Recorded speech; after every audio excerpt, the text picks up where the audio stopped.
Ikaw din, hindi ka sa pagbibintang ang sarili mo, bumuli ka ng katulad.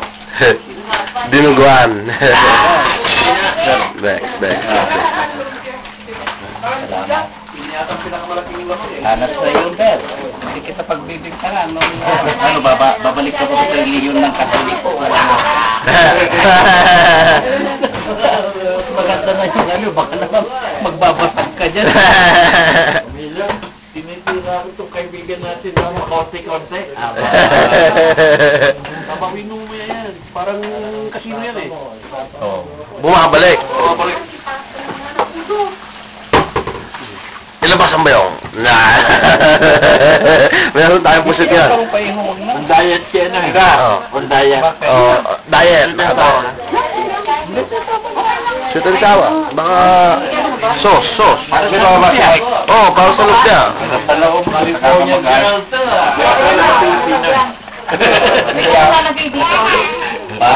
Ito itong hipon. Baka gusto. So Jerry, mamaya na itong hipon? Sige, okay. Yan ba yung nilasing na hipon? Hindi, 7 up lang yan eh. Tingin. Kumain ka yan. Ay, mamaya na yan. Kumakain na nga tayo ng libre. Ito yung hipon. Atin na gusto. Yan. Kumain na tayo. Meron tayong dinuguan na chicken curry. So Jerry, ano ba to?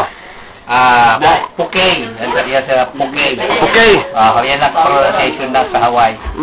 Pero actually talaga, yan ang Pukey. Pero pag binasa mo yan, parang, yun na nga, masamang ibig sabihin, pero... Sa Tagalog, masama yun? Oo. Kaya Pukey lang? Pukey. Ito pala yung Pukey. Meron tayo ng piya.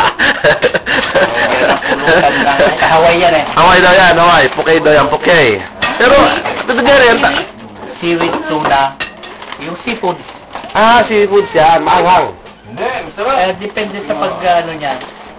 Pag-jura ka naman, para muna ko ini-interview, wala nang trabaho yung tao eh. Detalyado yan, Tito Jerry. Ulit naman eh. Ito kambing to, diba, Tito Jerry? Kambing pa rin yan. No, kambing,